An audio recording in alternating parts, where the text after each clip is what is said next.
Hi, Good morning. Tuesday. Tuesday. Proton torpedoes are due to be, no, the photon torpedoes are due to be delivered today. The photon torpedoes. Photon torpedoes. Okay. Proton torpedoes are Star Wars. Photon torpedoes are Star Trek. Tuesday. Okay. All the other stuff's supposed to be, all the medical stuff for sick bay is supposed to arrive on Tuesday. I see. Cameron's problem was that apparently Ferris was in charge of getting everything organized. So, to address that particularly obscure pop culture reference, before we continue with our serious matters, in the mediocre movie Star Trek Generations, the captain of the Enterprise B is played by the same actor who plays Cameron in Right. Ferris Bueller's Day Off. And the ship is not entirely ready, which is typical for the Enterprise in a Star Trek movie, but is sent out anyway. Kirk is there as a special visitor, although he ends up taking charge because he's Kirk. But every time they're trying to find, it's supposed to be delivered on Tuesday.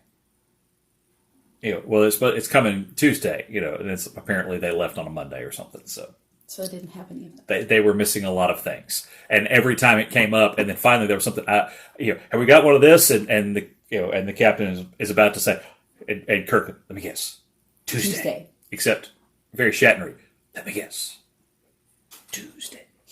Something over dramatic. So I've totally forgotten that. I mean, I've seen the movie, but it's been a long time. Movie's not worth seeing twice. It's just that I know quite a few Star Trek fiends, and they tend to share the Tuesday meme. I'll see that a lot. Okay.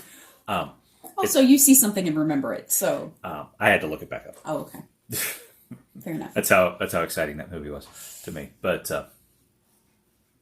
I'm sorry, folks, but it was terrible. Kirk died on a planet in a fist fight with somebody. The whole purpose of the movie was to get you to stop asking for movies about Kirk and get you to start asking for movies about Picard, so that Next Generation could go off the air and onto the big screen. But it was really horrible ending for Captain Kirk.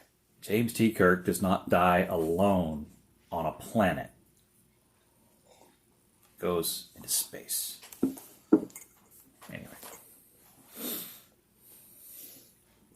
That's what I'll have to say about that. So, yes, but the Star Trek fiends, I know, this comes up a lot. The other thing they do with the memes is they take lines from Cameron from Ferris Bueller's Day Off and then put them with pictures of him as captain. I had a really hard... That was the other reason I had a hard time with that movie, because he was Cameron. No. Yeah. So anyway. Lost a shuttlecraft out the back door. But anyway, I am not the captain of my own destiny, nor even of this new day. And so I renounce anew all claim to my own life and desires. I am only yours, O Lord. Lead me by your mercies through these hours, that I might spend them well, not in harried pursuit of my own agendas or Star Trek memes, but rather in good service to you. Teach me to shepherd the small duties of this day with great love, tending faithfully those tasks you place within my care, and tending with patience and kindness the needs and hearts of those people you place within my reach. Nothing is too hard for you, Lord Christ. I deposit now all confidence in you that whatever these waking hours bring, my foundations will not be shaken. At day's end, I will lay me down again to sleep, knowing that my best hope is well kept in you. In all things, your grace will sustain me. Bid me follow, and I will follow. Amen. Amen. So it's Tuesday, Yes. and rather than talk about Star Trek, we intended to talk about music. We did. So I personally like the theme too. Well, that might kind of lend itself to our discussion. We don't have a specific song today. We're talking more about music in general and how it connects to lyrics. And I tend to be more of a lyric person. It doesn't matter how great the music is. If the lyrics are bad, it's not a good song. But if you put bad music to good lyrics, that can hurt it too. And I don't mean bad music as in, well, that's not my preference. That's not bad music. I don't like rap, but that doesn't make it bad music. That just means I don't like it. There are some very talented rap artists out there.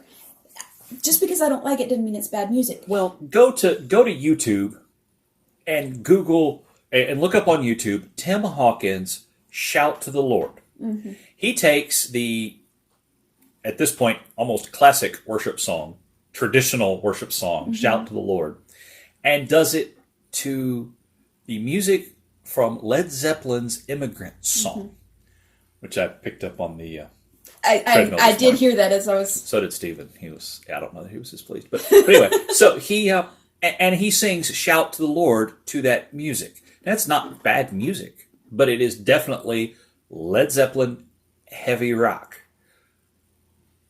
But that's not bad music, but it Might not be what you like. might not be what you like. So that's not what we're talking about here. However, so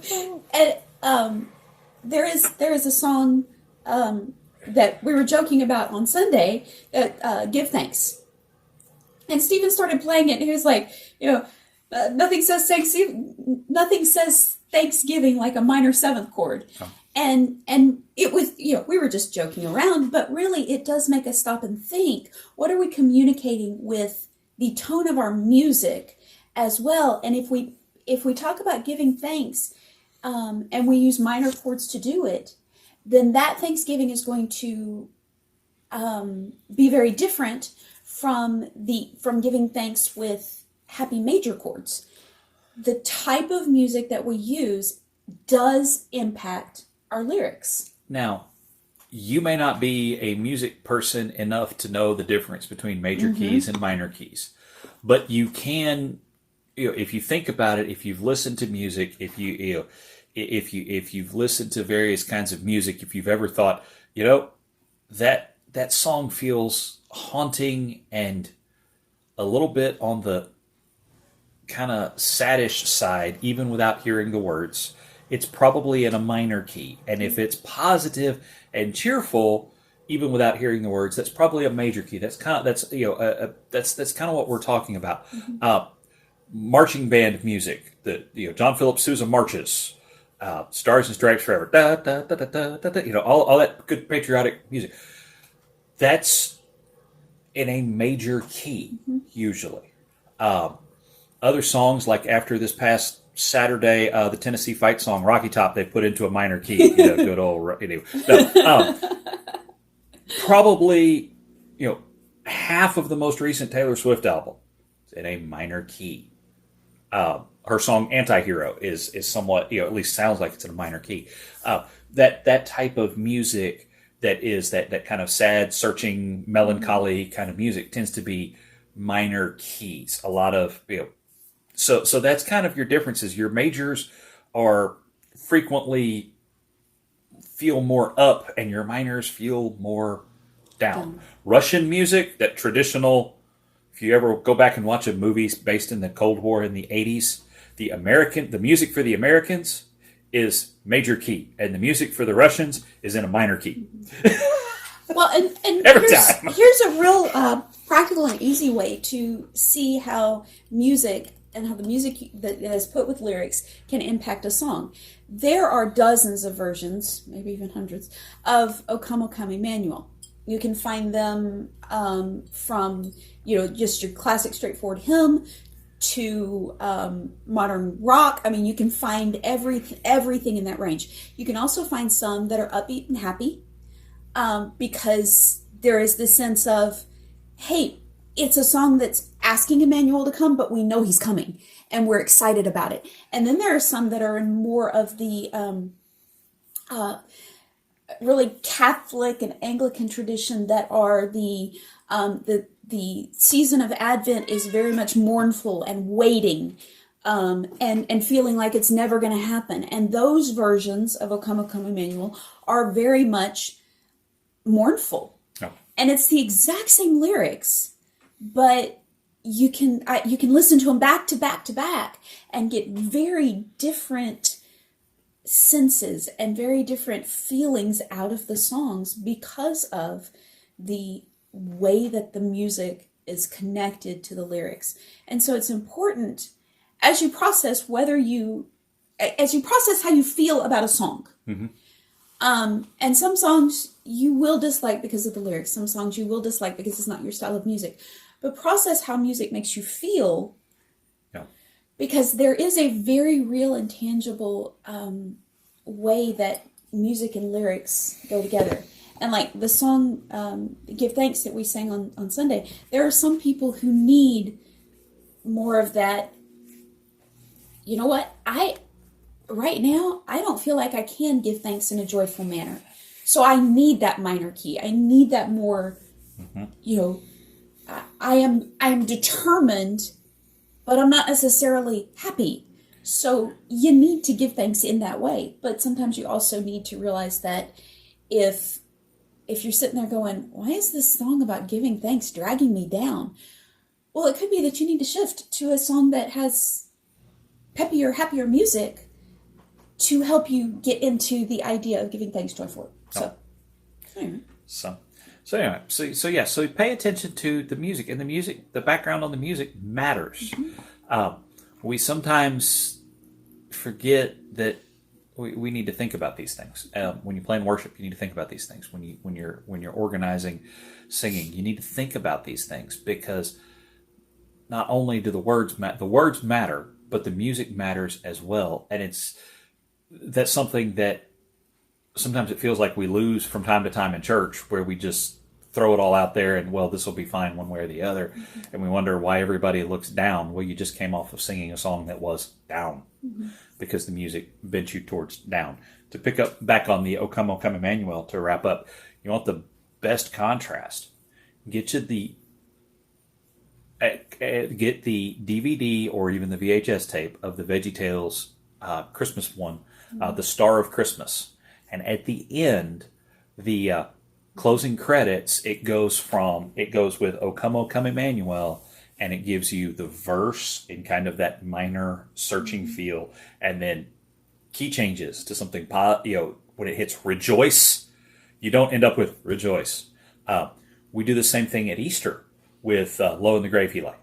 I love that song. It feels like a totally different song when you hit Up from the Grave He Arose, because it almost is, because of that music change. So pay attention to the music and realize that music evokes emotion, and emotion is valid and useful. So, all right, let's wrap this party up. Hello, Putty Tat. I was gonna pick her up. I was gonna I'm show looking her at the branches that she's kind of pushed out of the way as she's tried to mom the tree. Sorry. That's okay. This is an extraordinarily long one. Let's not do the extraordinarily longness of it.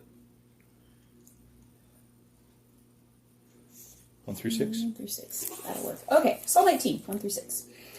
I love you, Lord, my strength. The Lord is my rock, my fortress, and my deliverer, my God, my rock where I seek refuge, my shield and the horn of my salvation, my stronghold. I called to the Lord, who is worthy of praise, and I was saved from my enemies. The ropes of death were wrapped around me. The torrents of destruction terrified me. The ropes of Sheol entangled me. The snares of death confronted me. I called to the Lord in my distress, and I cried to my God for help. From his temple. Great line. Great name for a drum line. The snares of death. I cried to my God for help. From his temple he heard my voice, and my cry to him reached his ears.